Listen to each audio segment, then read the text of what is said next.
Every day can bring changes, challenges, and opportunities that can also change your personal or business financial goals and priorities. As a true partner, Sandy Spring Bank can make it all a bit easier. Someone who really listens, understands, and then creates solutions in hard times and good times. We'll always strive to be your advocate, today and every day. That's real banking for real life and real business. Visit sandyspringbank.com/real. Member FDIC.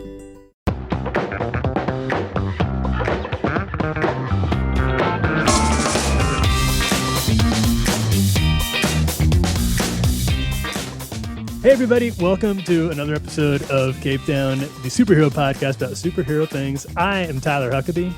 I'm Hannah Mezzell. And I'm Ryan Hamm. And this week we are going to be talking about the Winter Soldier. I guess it's going to be like both the character of the Winter Soldier, Bucky Barnes, and also the fairly famous run of comics in the early 2000s in Captain America that reintroduced, I should say, the Winter Soldier, and maybe why that's become one of the very few actually Captain America series that has become kind of a must-read. It's surprising given the fact that the guy's been around for about 50 years now. He doesn't have more of those, but this is definitely, if there's one Captain America series to read, it's probably the Winter Soldier. But before we get into that, which we're going to, we are recording this on Monday. And it's a pretty big Monday for the MCU because they dropped this, I don't even really know what you'd call it, like a sizzle reel almost, like a look back at the last 10 years of Marvel movies, and then kind of a welcome back to the theaters. Yeah, here's what we're rolling tickets. out over the next, please come back. We need to pay Scarlett Johansson, so here's the next. I think they put pretty far forward into like the next 3 or 4 years of what they plan on. At least some of what they plan on rolling out in the movie theaters. And I don't know, I was pretty surprised actually at how much I enjoyed it, considering what a blatant marketing scheme it was. Yeah, hook, line, and sinker. It got me. I fell for it. It's brilliant. I fell for it. I was pretty hyped at the end of it. I don't know. It worked. It helped that they had like Stan Lee narrating it. So that was like the first key. And then instant it also gravitas. That right there, they gotcha. And it helped that they showed like that famous clip of the movie theater of the people reacting to the live Endgame thing. Yeah. And it's just like, oh yeah, going to movies is great, and I've missed it. So I will go to all of these. I was really a little surprised. I don't know if you guys saw this. This was like kind of deep cut internet stuff, but Kevin Feige talked a little earlier this week about seeing the first cut of Eternals, which Chloe Zhao, who just won an Oscar for Best Director, and her movie Nomadland won Best Picture. And he talked about getting some of the early footage back of that and being really wowed that she hadn't used a green screen for any of it because it had been captured, that she had done it all naturally with no CGI.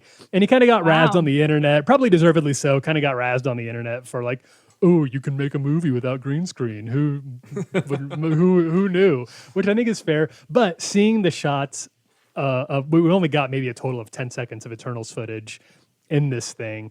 But I kind of see what he's saying a little bit in it because it was a very it looked very different than the Marvel sort of house style that we've gotten used to. Mm-hmm. Yeah. A lot more natural light, a lot more interesting framing.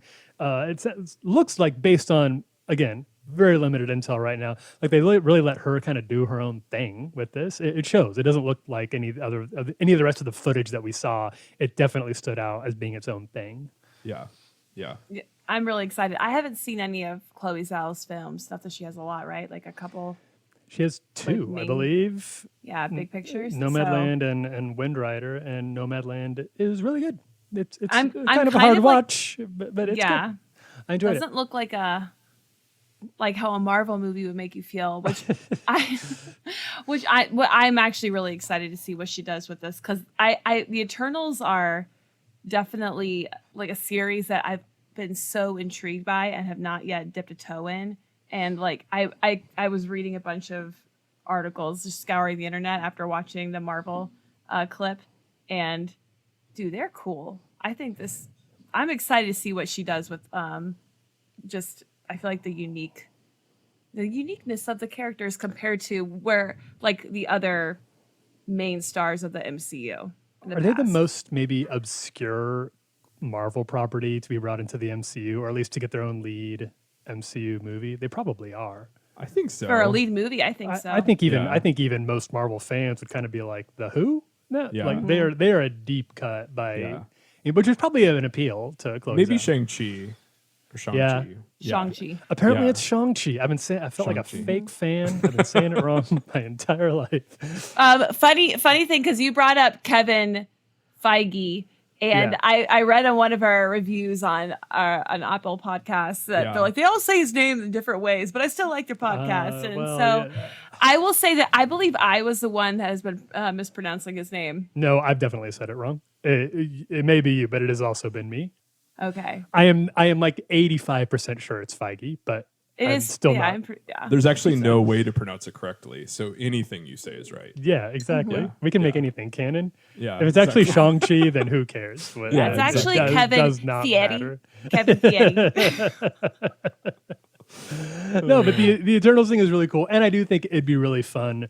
Apparently, Chloe Zhao, after her 2 movies, went to Marvel and said she wanted to work for them, which I don't know if that's how these things usually happen, but it is how it happened this time. And apparently, they were more than she started out. At first, they said, "Do you want to put together a pitch for Black Widow?"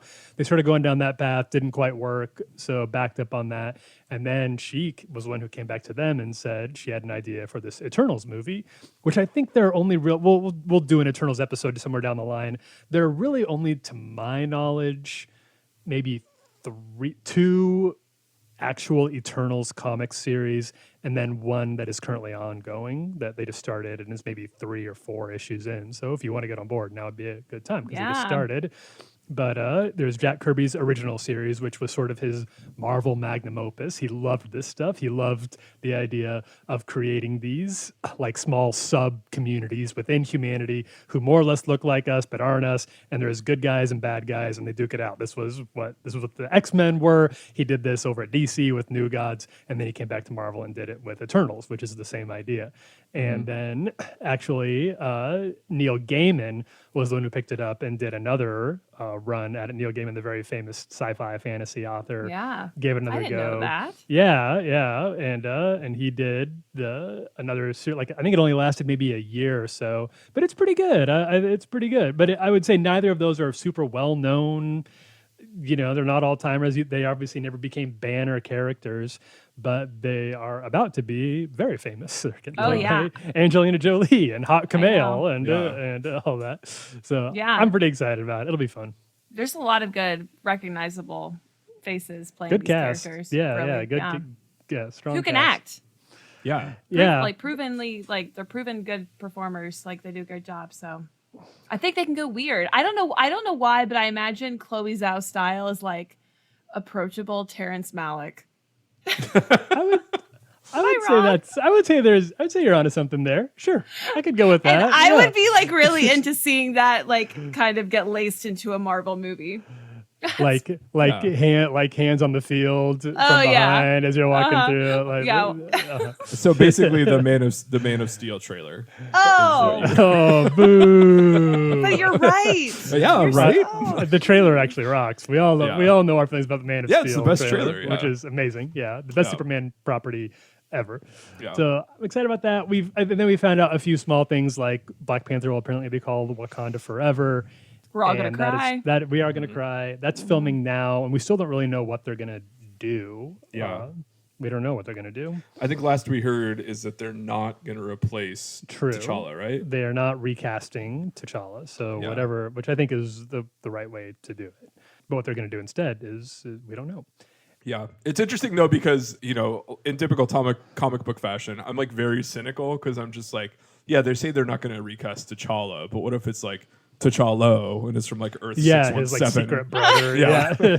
T'Challa. And it's like suddenly Doctor Strange is like, oh look, a Black Panther from another universe. Come on, resurrecting Killmonger from the grave to give him the title. Like nothing would super surprise me, but I don't think. I feel like the general like the fan theories are everywhere right now in the comics. His sister Shuri does become Black Panther for a little bit. So, and Letitia Wright, I think, makes a lot of sense. I think she could carry the franchise.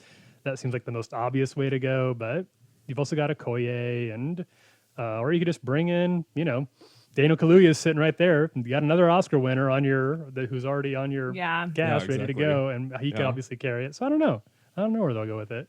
Got a lot of options. It's a hard, it's a hard one. It's such a delicate subject too. Yeah, it's sure. such a tragic story, and you want to honor Chadwick's memory, but and there's a right way to do that and a wrong way to do that. And I don't know that I trust Disney to handle that well, but I think I do trust Ryan Coogler to handle that well. Exactly. Yeah.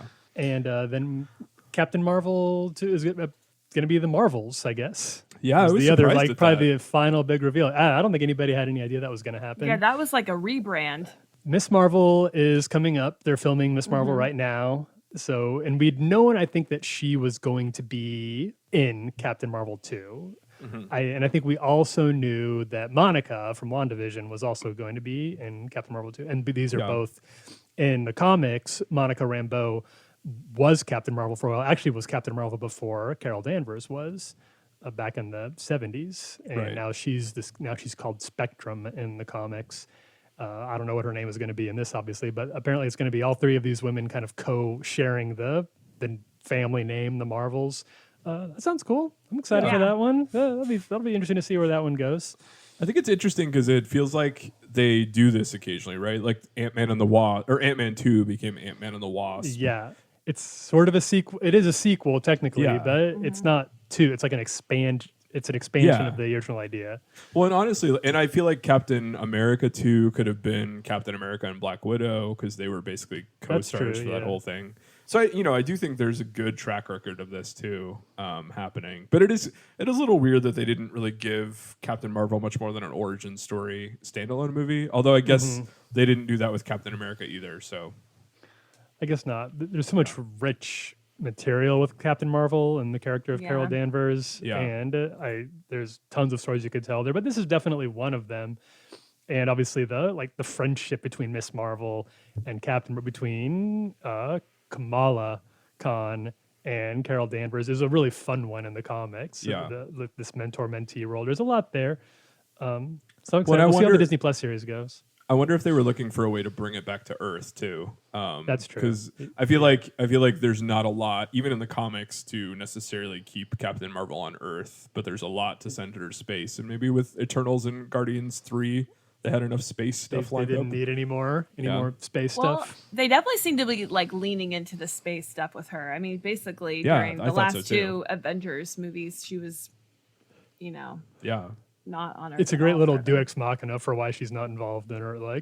She's out in space. Don't worry about it. There's a lot of stuff going on out there. She can't be everywhere. They did not talk about a few things that we didn't get it, that we kind of know are in the works. They did not talk about Blade, which we know is kind of happening with Mahershala Ali, and I think they've even found a writer for it, but that was not part of the current lineup. And they did not talk about Captain America 4, which has also been announced and will star Sam Wilson, who we know now is the new Captain America following the finale of Falcon and the Winter Soldier. We texted off the pod a little bit about our feelings, and I feel like we're all on kind of different pages about where this show found itself. Ryan, you said you were pretty unhappy with the finale, at least. Yeah. I'd really like the show. I mean, I think the last time we recorded, I think we were 4 episodes in, and I thought episodes 4 and 5 were both really good. I thought they were setting up some really cool conflicts, but I mean, honestly, I was pretty disappointed in episode 6 or the finale. And obviously there will be spoilers for people who haven't seen it yet. So stop here before you spoil it for yourself. But I just felt like they dropped some of the kind of interesting stuff that they'd been toying with in previous episodes. Like, particularly, I thought it was weird that suddenly, U.S. agent was, cool again, even though he'd, committed a war crime on, the internet. Which, I feel like if I thought that Disney Plus shows were smart enough to make the point that American foreign policy often is committing war crimes and then seeming cool 2 weeks later, then I would be more interested. But I don't think Disney Plus shows are smart enough to do that. I don't know. You think that? I think that they've proved they've done a pretty good job with their programming. I think they could absolutely.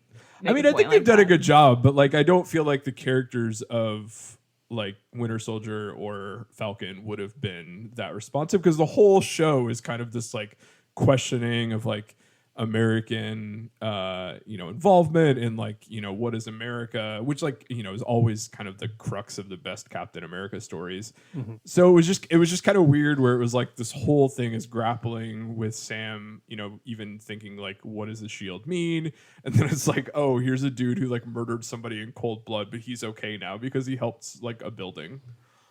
I didn't get the sense that he was okay. I don't know. I think that I see Sam interact with John Walker. Yeah, I guess that's true. So we don't know. We saw Bucky, and I guess they're two war criminals who can kind of bond over being. Yeah, Bucky don't have a leg to stand on to point finger. So, but I don't know. I didn't get the sense. Like, I know there was like that controversial tweet. I didn't remember who had actually written that. Like, they were trying to say that like we wanted you to like John Walker at the end of the. I think the show director. Explain that. Yeah, was that said, it? Oh. Said that, which was like, if that was the goal, then mission failed. Yeah, like that was that. Oh, I would say it did not end with me liking John Walker any better. I think that maybe if the goal was to make you feel conflicted about him, like oh, he's like, because he's got the serum in him, like in his body when he makes that decision to take someone's life just for revenge. Yeah. So he was maybe not in total control of his situation at that time when he killed the guy with the shield. I feel like they showed a look on his face when he committed that act, like he wasn't.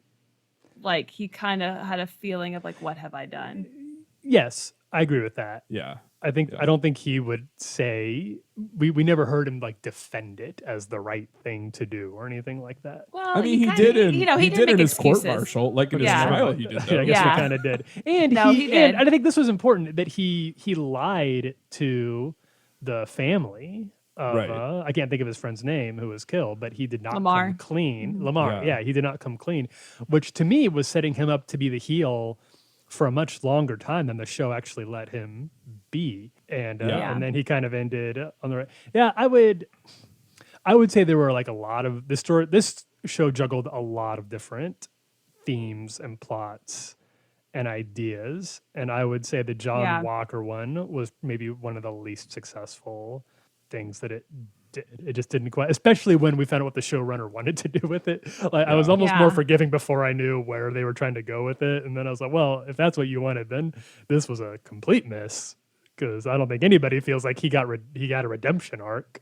If you're comparing him to Bucky, then maybe. But if you're comparing him to Steve Rogers or Sam Wilson, then like he is obviously like not up to par character-wise. Like he has some serious flaws, not worthy of a serum. I mean, it wasn't offered to him. He took it. So But I think it would have been interesting to see him as a character in like season 2, kind of working through that redemption arc. That's true. Yeah. But I mean, it was literally like a single full episode, because his murder happened at the end of episode 4. And then episode 5 starts with that really good fight between him and Sam and Bucky. And then like by the middle of episode 6, he's like fine with Bucky again. So I just felt like it was really rushed, which I think was, it's weird to say about a TV show, because normally I love it when they're shorter. But it just felt like, and I think that was kind of the overarching feeling I had, was that it felt like they really had to rush to tie up all the loose ends in the last episode. When like there were even some, even like the sort of the villain of the whole thing, like part of that group, like I didn't even really understand what that villain was trying to do until like, I was never clear on the Flag Smashers. I was never clear on what the Flag Smashers were. Well, you kind of know what they're angry about, but like you're not really like they want a world without borders. They want to be able to travel and go wherever the hell they want to go. Right. Yeah. Because like we don't know the nitty gritty of the challenges when the blip happened. During the blip. Yeah, they obviously like they teased at it in Far From Home, and this took it more seriously instead of Far From Home was more comedic, which I liked. That was good. And WandaVision did a little bit too with Monica. Yeah, so like I think I wouldn't be surprised if some of the next major films kind of tackle that subject of this major thing happened, and I hate to say this, but like I feel like in a DC movie, they'd have been like, this thing happened, the world burned, and then everything just went back to normal. And like I appreciate them. Yeah. I mean, you know I'm right. I wish I wasn't. Yeah. Ugh. Slow motion shots of just like airplanes down with people impaled in the wreckage and Yes. all that. And like just freaking Superman, like just like throwing people through buildings, you know? Yeah. Anyway, I do think though that I don't know. I'm willing to see what they do with like the subsequent films after this. I don't know. I don't think I have as many negative feelings about the whole thing. At least definitely Ryan, but it sounds like maybe I like it more than you, Tyler. I think you might. I think I like it more than Ryan did too. I'm probably in between you guys. That's my usual spot.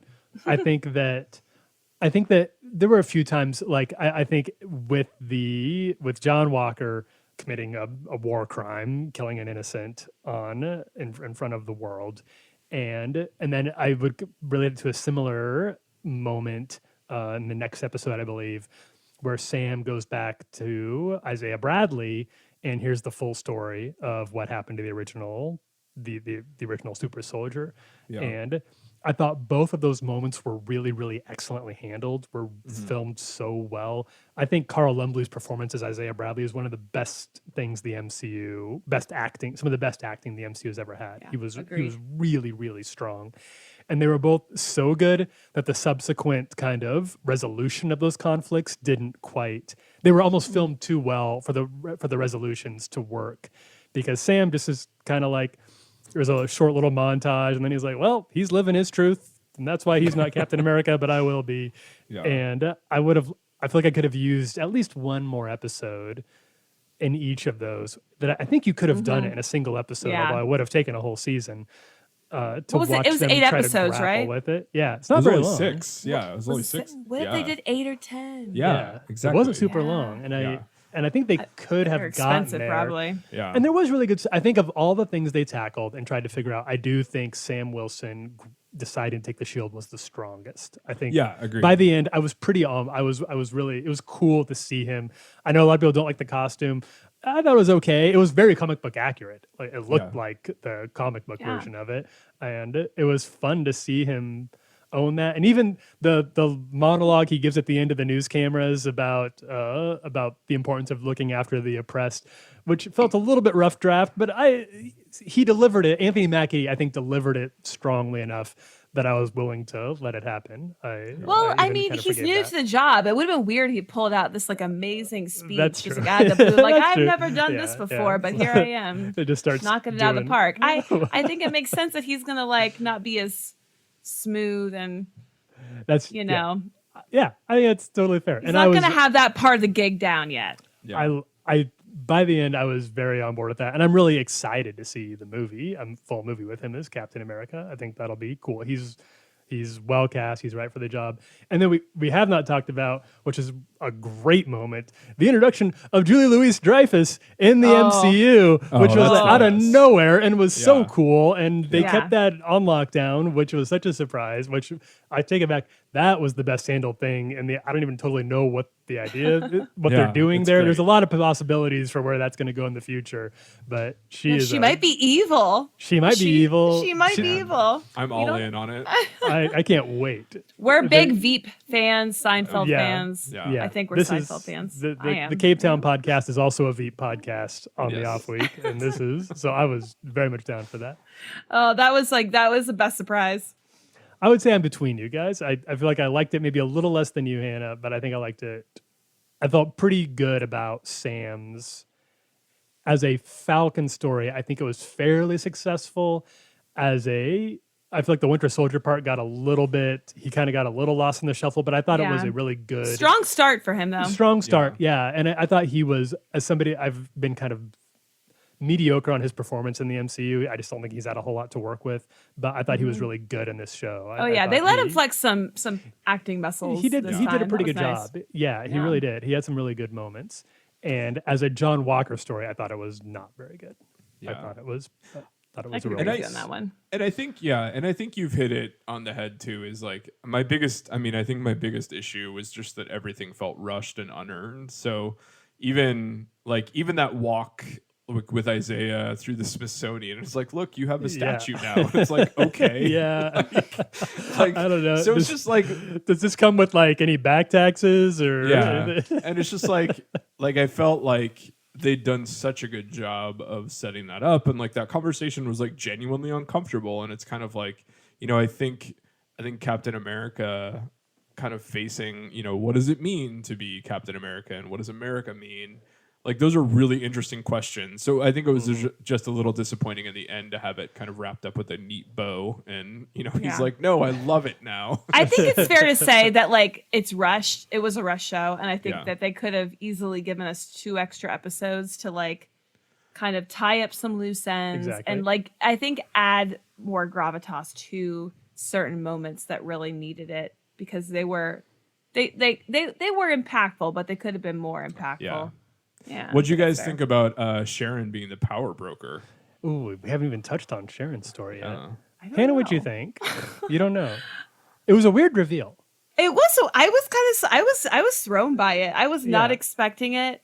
I kind of felt like she was a little shifty, but it felt like it makes sense that she's shifty. She lives kind of in this like weird and Madripoor, like, which we haven't really heard about in the MCU at all. It's just kind of like. But it seems like a dangerous place, and it just like she's just kind of like she was so like devoted to her country, and the sense you got from her was like she's like lost that loyalty, and it's like she's like totally off the rails, Sharon. Yeah. Which was like for a character that never really had much of a moment, it was like, oh, okay, she's important now all of a sudden. Like she's basically just the girl who smooched Cap. Lucky her. Yeah, it was an interesting way to go with that character. Sharon in the comics is the longtime girlfriend of Steve Rogers now, very much his love interest, and not a super complicated way. And so for them to go full heel with her, I'm not opposed to it, but it was a surprise. Yeah, I mean, I hope it's not full heel. Like, I would love it if she was more of a kind of morally neutral person, maybe like an Emma Frost type character, chaotic neutral, chaotic neutral. Yeah, like that would be great. But she kind of was by the end. She kind of was. Exactly. You could tell she was in it for her own ends, but not completely amoral. There's a sense of right and wrong. Right. And I feel like, the only movie series that's kind of done that well is Guardians of the Galaxy, where you have these kind of, amoral characters who have a moral backbone, but also will rob you. So, I don't know. I think it'll be great. I hope they don't make her like the lead villain. I just want her to mess with stuff. She's got some loose morals, which I think like a little shake up. It was just unexpected from her character. I think that was like a really good role that like they could easily make, especially now that they're introducing these areas like Madripoor and. Which was cool. Which was really well. Like the set design was great. It was great. It was a very. That was. I think the show did a good job consistently of like having a real sense of place, and like you knew where you were at, and that's not easy for shows to do or for directors to do. And I really felt that, particularly in Madripoor. And her character felt like a very believable part of it, and her little art museum she's crafting for herself, which I liked it. I was down with it. I really did. She's Emily Van Camp, I think is the actor's name. Is that right? Mm-hmm. I don't know what else she's been in, but she was in a show on the WB. She was on Revenge. Revenge was her big one. Yeah, really? I didn't watch on ABC. I think part of the Shondaland block. Yeah, that's early Shondaland, I believe. Early Shondaland. It's kind of a blind spot for my pop culture consumption. But yeah, she was on a show on the WB. I cannot remember what it was called, but Chris Pratt was also on that show. Are you serious? Oh. Yeah. I just cannot. They all get into the MCU eventually. But this was like, I think this was around the time of like Smallville. I'm old. I don't know. I'm looking at, was she on Everwood? Everwood, yes. Is that it? Okay, I don't know what that is, but I've that's never what seen came up when I Everwood. Googled. It was a wholesome show. A la Dawson's Creek, yes. Oh, so Dawson's Creek, notably wholesome. Wholesome, yeah. Famed wholesome show. Dawson's Creek. It is pretty freaking wholesome. I guess compared to Yes. Compare it. You can always find something less wholesome. I would watch Dawson's Creek with like my high schooler when she's older. My Like, yeah, good talking points. I was a fan that was when I was a kid. that was not an approved show in my household. So. The Hamm household was not a Yeah, fan yeah. of. Yeah, I don't think the Huckabee household was either. But I got swept up in Katie Holmes' romance. I couldn't help it. Oh, Team Was carried Pacey over away. here. You know what's really funny is that I mean, I'm the pastor's kid, but I was the third out of 3 kids. So I think like by the time that I came around, they were like, forget it. She'll be Like censoring does nothing.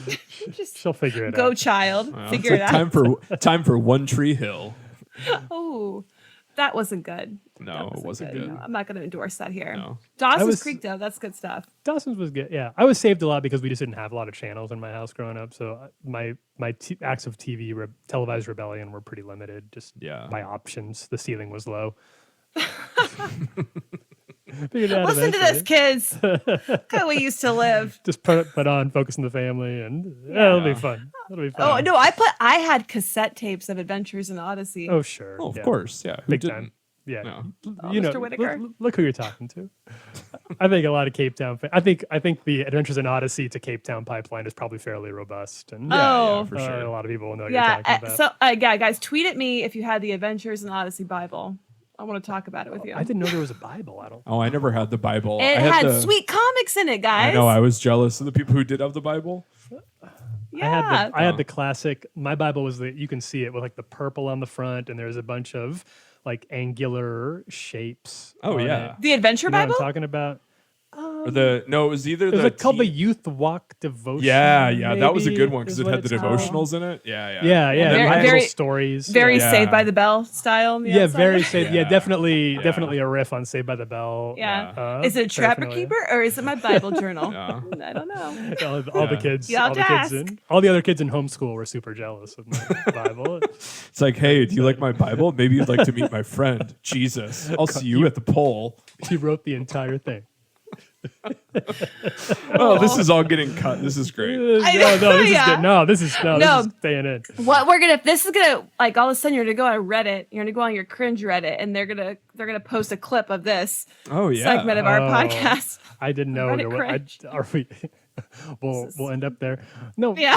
it's all right. It's fine. No, this is good. I think I told you guys earlier this week that at some point this is going to become like a superhero podcast in the way Friday Night Lights is a football TV show. It's like, football is there. Like you can't not have the football, but there's lots of other stuff happening in the foreground. Yeah. That Are you trying to Yeah. tell us You that you're also going to know. commit a murder? That we have to help you cover up. then have my cop dad set the car Yeah, on fire? Exactly. And then we'll flee to Mexico on a Make- riverboat. May God forgive us for what we've done I have children. I can't be complicit in this. in the murder. Okay, well, Yeah, well, no, that's fair. that's okay. That's all right. That'll be Oh, I made them Cape feel Town weird. after dark. Sorry. Okay, is there anything else we should talk about that's totally off subject, or should we get back? Well, we'll get to the Rachel Hollis thing eventually, as per. Oh, great. We do want to talk about Rachel Hollis. Someone but get me a White Claw.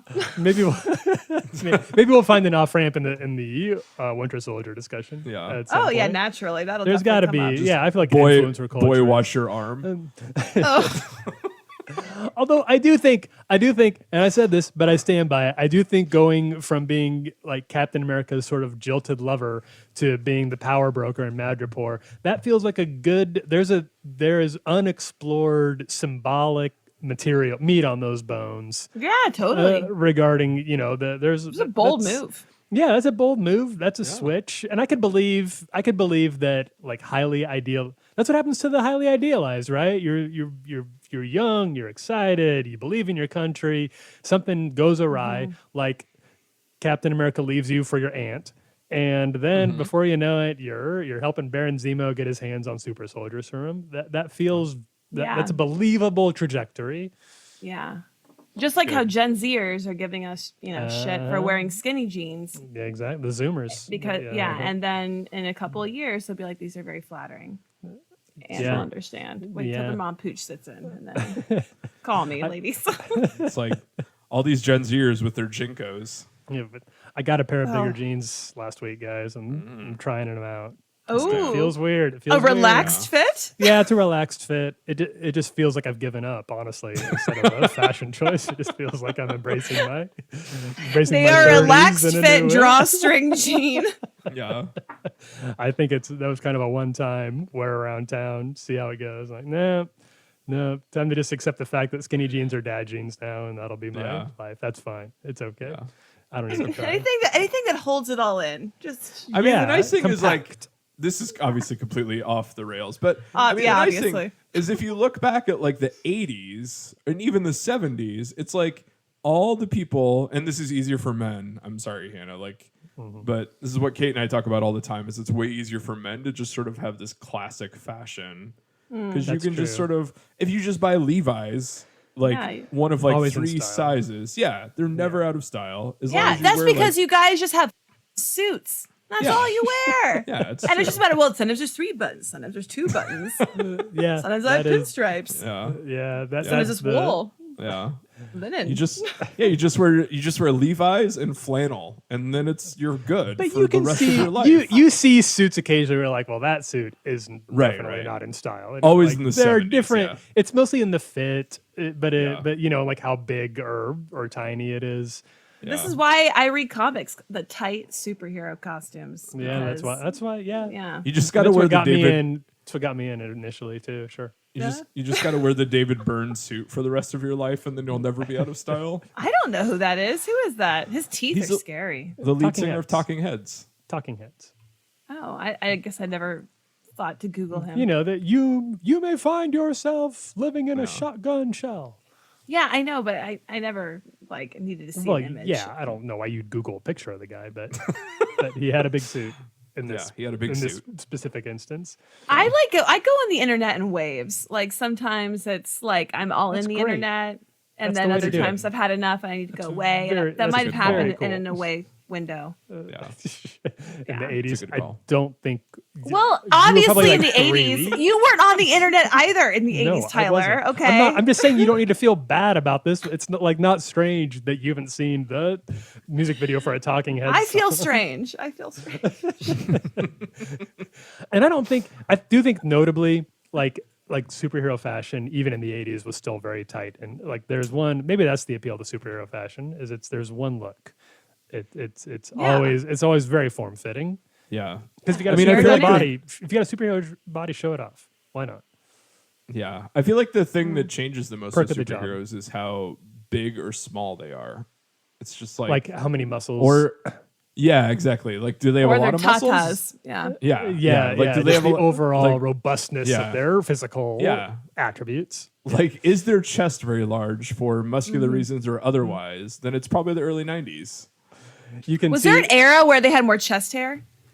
Like where they feel like were that was like 80s, I think right? it depends on the character. Like I think Wolverine has always had a lot Wolverine. of chest hair. Oh yeah. Yeah. You know, just obviously. kind of sprouting everywhere.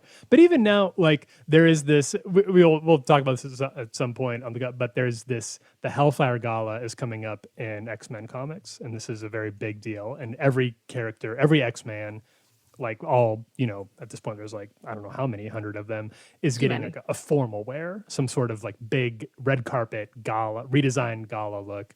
And they're releasing them all one at a time, and like it was like in Entertainment Weekly. It's a very big deal, and some of them are like really cool and kind of like creative, and then some of them are very bizarre. And Colossus, It's been a boring year for you, hasn't it, Tyler? yeah, it has been. Yeah, I mean, I've been locked up. I'm trying to. I didn't want to. I cannot COVID. believe that you're bringing this up. This is great. Keep Well, going. it's on the beat. This is bad. This is a little more on the podcast beat than Talking Heads is. Well, except for where we're going, but Colossus started trending because his costume really accentuated the bulge, like very noticeably. Was like the point of the costume to call attention to that, and I think that is probably a new-ish one for superhero costumes outfits. I don't think that's usually part of the like focus of the superhero getup, but it's a new era. It's 2021. Unless it's a Joel Schumacher Batman. Yeah, I guess that's true. The Joel Schumacher. So to get back to the general point of this podcast, which is technically superhero comics in the same way. You might be confused at this point. Yeah, if you came in out of nowhere, this is a superhero podcast about superhero things. It's a broad lane, but we do want to talk about Captain America and the Winter Soldier. So Captain America and the Winter Soldier, Captain America, obviously the longest running superhero comic that Marvel has. He actually predated Marvel Comics. He was created back when it was called Timely Comics in 1943. If you want more of that story, the last episode of this was about Captain America and the many other people who have been called Captain America besides Steve Rogers over the years. So he came back in the 60s. He was revived in the 60s to be in the Avengers and got his own title shortly thereafter. And it was kind of they had a lot of trouble figuring out what Captain America was, because even in the 60s, by the time he came back, Marvel was really trying to be the cool kind of like punk rock version of superhero comics compared to DC. They really wanted to be seen as anti-establishment and countercultural. They were trying to go for the same demo that like the Beatles had and the Stones had. And then you bring in this guy, Captain America, who's dressed in the flag. It really doesn't work. So they threw themselves into this tension, sometimes well and sometimes really not well, of trying to figure out, what does a guy with a flag on his chest mean right in this day and age? And they had to go through the Nixon administration with all of this, and the whole Vietnam War they had to figure out during this. Eventually, Captain America got kind of weirdly sci-fi and like a lot of superhero comics did, and lots of aliens and werewolves and they're very gotta keep it exciting of success and all of that. And then after a long stretch of very mediocre comics, Ed Brubacher took over Captain America in 2005, and he quickly set the tone for what would become sort of the definitive Captain America run of the new millennium at the time, which is no mean feat, because this was about 2 years after the invasion of Iraq. Patriotism was definitely, I would say, not like robust by the time that Brubacher got on board. People didn't want to read stories about like a patriotic symbol, because after the initial kind of hoorah of 9/11, things had taken a very serious turn for the non-patriotic, for the very angry at patriotism. Ed Brubacher definitely had his finger on the pulse and understood what sort of character he was writing with Steve Rogers. So he started writing Captain America, and he quickly introduced the Winter Soldier, who was Bucky Barnes, Captain America's kind of the Robin to his Batman during World War II, but who had been revitalized as an assassin for hire, a Hydra assassin for hire, who Captain America believes can be redeemed. And that story took about a year and became pretty quickly. It's an interesting story. I would probably compare it to kind of like a Jack Ryan energy in a lot of that, or maybe a kind of Jason Bourne. It's very much like a spy espionage. So he had his background is in crime comics, so it kind of has a crime feel to it. Rereading it this week, it's a really well done comic series. The art is a little bit strange, hasn't aged as well, but the story just really cracks. Yeah, and I mean, I think he did a really good job of tapping into that tension that the best Captain America comics do, which is, that kind of disconnect between the person that, the writers kind of believe Captain America to be, and other people much more eloquent than I am have talked a lot about this. Like, Captain America is sort of this archetype of what America could be versus what it actually is. And I think also Brubacher came in when Marvel was kind of trying to figure that out too. Like they were he came in like during Civil War, and so it's like what does it mean to be a hero? Like what does superheroism mean? And I think just looking at like how a character who's supposed to have this like moral compass kind of juggles all of that versus like kind of the I would say more like rah, anything goes nature of S.H.I.E.L.D. and even with Sharon, which I think presents her as a really good foil for his character. And then I think the really personal stakes of having Winter Soldier revealed to be Bucky, his best friend. I don't know if you guys can relate to this. I think probably a lot of people probably can. I really stan Captain America. Like I'm a big fan, and I feel very at odds about that because I would say I'm pretty critical of America in general, like of the idea of the U.S. and like politically probably align like more to the left. But then I love Cap. I really love Steve Rogers. I think because he, more than he gets credit for in the general populace, does what you're saying, Ryan, which is embody those highest ideals of what maybe the best version of America could possibly be. And the best writers do figure out how to make Steve Rogers somebody who says, well, if America, he doesn't just walk off in whatever direction America points him in. He has his own personal standard, and if America deviates from that, that's on them. He feels very sure of his own moral code, and that is a very it's a very dangerous thing to have somebody who's like so confident and so stubborn about their own like moral ideology that anybody else who veers off. That famous line about you plant yourself like a tree beside the river of truth and tell the mob, no, you move. It's pretty dangerous unless you have somebody like Steve Rogers saying it, who's actually this like his superpower is almost just that he's a super humanly good person. And that's about as superpowered as he gets. It's been interesting for me to try to navigate that tension in my own fandom because I don't always feel like saying I love Captain America communicates something about me that I don't necessarily want communicated, even though I really do love the character. Yeah. It's funny because like I don't feel like you would feel that way. You would have felt that way like a year ago, maybe. Sure. Yeah, I know what you mean. It's definitely harder in Trump's America than it is now. Yeah, but it is interesting how when you, regardless of how you felt about who the president was prior to Biden, regardless of how you felt about that, I think when you read these things now, because so much has been there's been so much change. A lot of it bad. A lot of it's just acknowledging what's bad, finally. I actually I reevaluated Cap's kind of heel digging, style with his opinions.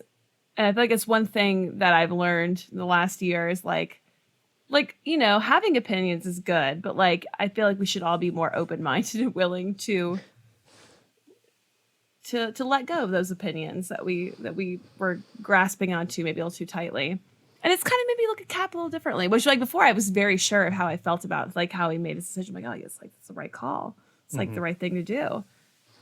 It's interesting reevaluating it. He is not I think one of the consistent characterizations of him is that he is not really in that way an open-minded person. He's very self-assured. And obviously his the morals kind of change with the year, with as time moves forward and different writers come into the foray, and he'll become maybe more inclusive or more progressive depending on the writer. But he will always be very. Nobody else teaches Captain America much of anything. And sometimes this is used really well. I think Civil War, both the movie and the comic, that found a lot of good dramatic tension in the idea of somebody saying, people, good friends of Captain America begging him to compromise a little bit, and him saying no, him being very wary of the idea of compromise and just not seeing a lot of value in meeting other people in the middle when there's a moral good on the line. And I think there's something that's really beguiling about that. I don't know how practical it is outside of the comic book world, but it's definitely inspiring to see somebody refuse to back down. And I think it's that's what a lot of Americans aspire to be. They aspire to be the cowboy who doesn't have to back down from a moral fight like that. Unfortunately, it more often looks like George W. Bush than it does Steve Rogers, I think that is a really important point because I think it always comes back to the realization that comic books are necessarily fantasy, as much as they bring the real world in with them. It's like I love Batman, but Batman's a fascist and is bad. In the real world, martial law in Gotham City. I would be like, this person needs to be put in prison and probably made sure that they never leave a psychiatric ward. But but like, you know, when it comes to comics, it's like these are fantasies, and like sometimes those can be healthy and sometimes those can be unhealthy. And I think we've seen examples of both when it comes to comics. But it, you know, it's just like I feel like part of the reason I like superhero comics is because they feel aspirational, and not in like a way where like I want to be, you know, the best or something, but like the idea that like someone could be theoretically good enough to not compromise but to make the right decision, you know, in a way that like often isn't seen in the real world. And I think that's also why like Superman, even though Superman, you know, is often written really poorly because he is a Boy Scout, like that's always the accusation, right? Like he's too good. And so I guess, you know, that's what I wrestle with, because it's like, yeah, obviously the real world is much more nuanced than that. And I think it's really valuable to bring some of that into comics. Like even in Brubaker's run, obviously everything is shaded with sort of the cynicism that I think makes the comics stronger. But, you know, like, not to continue to harp on, which I'm sure will piss people off who love DC movies, but it's like, you know, if you don't love superhero comics, then you might as well just make Zack Snyder films, because it's like, you know, if you think these are gods who have no interest in humanity or like nothing to show humanity, then like that's where the real world comes rushing in. Because of course, like all these people would be monsters if they were real, and like we've seen plenty of shows and, you know, comic properties, not usually with the big two, but like, you know, you think of The Boys on Amazon, and you know, there's a couple other series like Invincible by Robert Kirkman. Yeah, Mark Waid has one that's really good about that. Even Watchmen kind of delves into that too. But it's, you know, it's like those I feel like are almost different genres of like literature than the rest of, you know, kind of mainstream superhero comics. And I like that Captain America gives something to aspire to. And I feel like that's honestly why the Winter Soldier arc works so well, is because Bucky is, you know, torn up by disappointing this sort of like extremely good person, and like by having this archetype that sort of gives Sam and Bucky in the comics and then in the show like this person that they feel like they have to live up to, I think that makes for some really interesting tension. Yeah. I wonder how, like, you know, someone who's religious reads a character like Captain America versus someone who's not, because there's like a whole lot of idolizing that happens when you have a character like Superman or Captain America who are so inherently good, and, you know, you put them on a pedestal. I feel like if you grew up in the, you know, churchy world like we all did, like we've all had to kind of come to terms with how dangerous that is. Like idolizing people on their character. Yeah. And that's why it's a fantasy, I think, is because it's like, oh, this can actually happen in comics. I know it's a fantasy, but it gets so played out in the real world, like the same kind of thinking. And I think that's why. Doomsday on you. Sorry. No. I think that's important, and I think that's even. Stan Lee has, in that monologue we were talking about earlier on in the episode, it's kind of famous about monologue about how like that person is your brother, that person is your sister, and together we can all rise and become. He has something to the effect of become. I wish I had the direct quote, and I don't have it with me. But Stan Lee was often very humanist in his ideas that the rise of the human race was sort of inevitable, that we would continue to evolve at a spiritual, moral level into better and better people. And he would often write these characters as sort of maybe a jump start in that process, that these heroes were the best versions of who we are. And I think that is really core to understanding the superhero genre, because Stan Lee shaped it like that, right? He shaped this idea of these people being, even the ones who don't have superpowers, like Captain America only kind of has, they still are larger than life figures who can be taken as interesting inspiration and definitely the source of a lot of good stories, and I think can provide some level of like moral lessons too, in the hands of good writers. But the idea of somebody who never listens and never compromises, like Steve Rogers, that doesn't really work, because I think we have probably all suffered at the hands of those people in one way or another. Right, but I mean, in Captain America, I think it's important, and Superman too, is like, it came from writers and people who were coming out of World War II, basically watching these atrocities happen and feeling totally helpless. Yeah. And they're essentially writing fantasy about like, Captain America. What if he punched Hitler? Like, what if we had someone like Captain America? Like, wouldn't that be great? And I think that largely Jewish kids, it should be noted too. Yeah, right. Yeah. And I think that spirit is the one that makes me like these comics so much. Is like, it's the same reason I like, in spite of their extreme violence, like movies like John Wick or like revenge movies where like, in real life, I would be like, oh, like you committed murder, like go to jail. You should be in jail. Yeah. But in in a movie, it's just like, yes, this is justice. Like I believe that this is right and good, even though in real life it's not right and good. So I think like I think it's worth having some of those characters that are black and white. And it's I do too. I feel like that's why like Star Wars is so important. I think for that reason too, is like having villains and heroes that feel granted two-dimensional, but that occupy this sort of good and evil kind of world. And I think for me it like something that really crystallized this for me, it was like, and again, I don't want to harp on this, but like I remember reading Mark Waid, his like blog post that kind of went viral after he saw Man of Steel the first time. And it's a really powerful write up. Yeah, and he basically like talked about how it had some really good moments that he really loved, and even some of the moments that he was really a big fan of, like came from comics he'd written.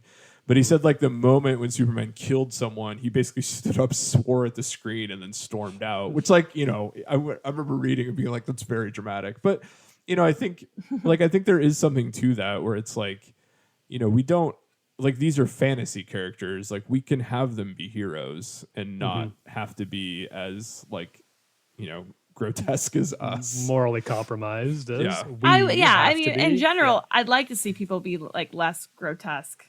Always. Yeah.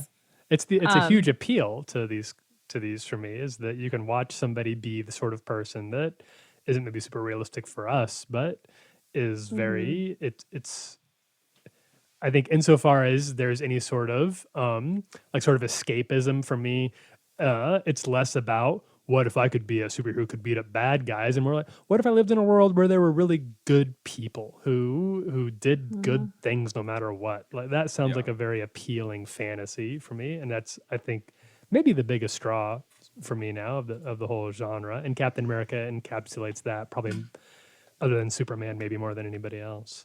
Yeah, I think that's good. What if there were a group of superheroes in the Great Lakes region who decided to band together?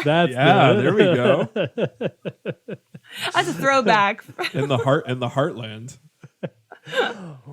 We barely got to, like, I want to talk about Ryan, you read Captain America, what's it called? Red, White, and Truth, Red, White, and Black. Yeah. Truth, Red, White, and Black, which was touched on in Falcon the Winter Soldier a little bit. They didn't go quite as hard as the comic series did.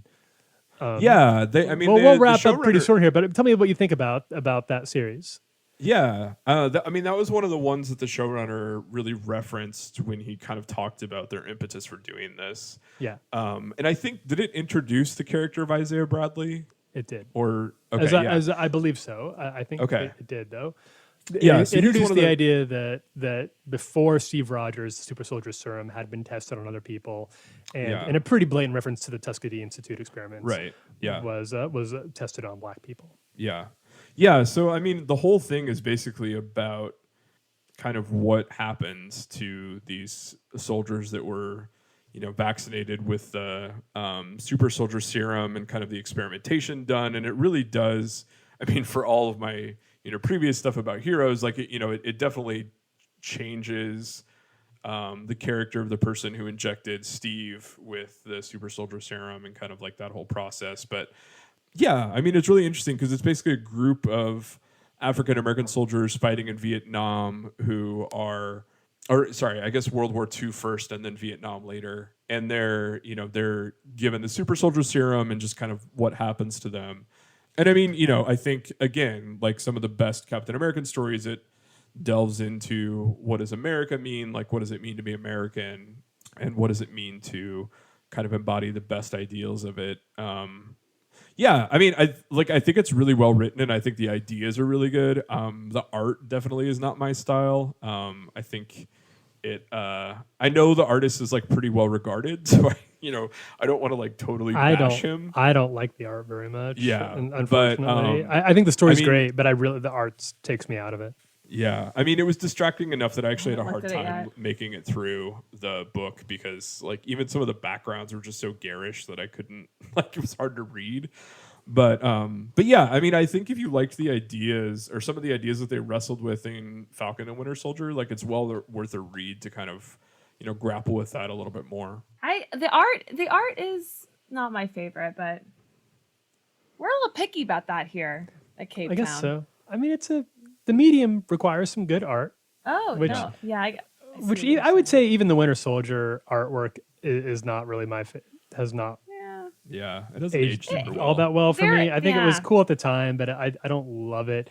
A lot of good, even the current run with Ta-Nehisi Coates, which is really well written, and Ta-Nehisi Coates obviously one of the great like American essayists of his day. The art has been really hit and miss for me, and that the writing is consistently really good, but the art just I don't know. Maybe great artists just aren't drawn to Captain America for whatever reason. I don't know. Yeah, maybe.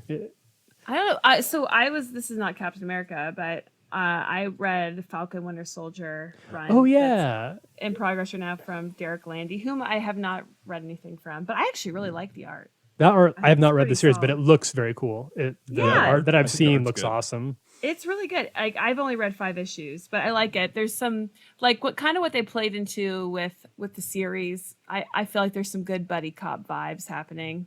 Their chemistry is strong. And we saw that in Civil War. I'm so glad they kind of went that route because like the moment you saw those two like share a scene together, like it's good. Man, I dig good the buddy chemistry. cop vibes. Yeah, it's fun. Yeah. I like watching Anthony Mackie and Seb Stan chop it up a little bit. Those were good moments. Yeah, so the kind of camaraderie very similar to what you're seeing in the MCU. I wouldn't doubt like they just kind of base some of those characters off what's happening in the films. But I like it so far. It's really good. And like the art's solid. It's interesting to me how much these I feel like there's this idea in the general public, especially among kind of film buffs, that these actors just hate their lives and their jobs and would, if it wasn't for the paycheck, wouldn't be involved, which, yes, none of us would be doing what we're doing if not for the paycheck. That's very fair.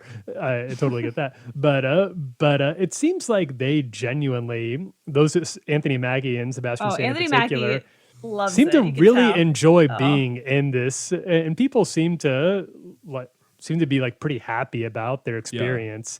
And you don't hear a lot of bad story. Obviously, they have to like make a little bit nice for the cameras, but everybody who's gotten in has been happy to stay in as long as people keep asking them back. I think Robert Downey Jr. and Chris Evans are probably the only two who have absolutely dipped for sure. And that was only after they gave 10 years of their life to the whole thing. Yeah. It seems like Disney knows how to take care of their prized possessions, and Sebastian Stan and Anthony Mackie obviously qualify for that. Which I think is interesting because they take care of the actors apparently, but do not take care of the comic book writers or artists. No kidding. Disney, if you're listening to this, and I know you are, you should pay Ed Brubaker. No kidding. Just pay him. It's not that hard. You have him like billions of dollars every second just for me. I think he was the one who said even that he makes more money from his cameo appearance in The Winter Soldier than he does from the actual residuals from his characters being used in the movies themselves. And that just should not be. Yeah. That is just... Fix that. Yeah. I know that Disney's a little strapped for cash these days, but if they could dig deep, then maybe they could figure this one out. Ironically, that's something that DC has done really well. That's true. It has paid. It has paid comic writers. It has paid comic artists. It's paid the creators of these characters. made sure at every turn to give them credit. And Disney, you could do that too. You got Star Wars money.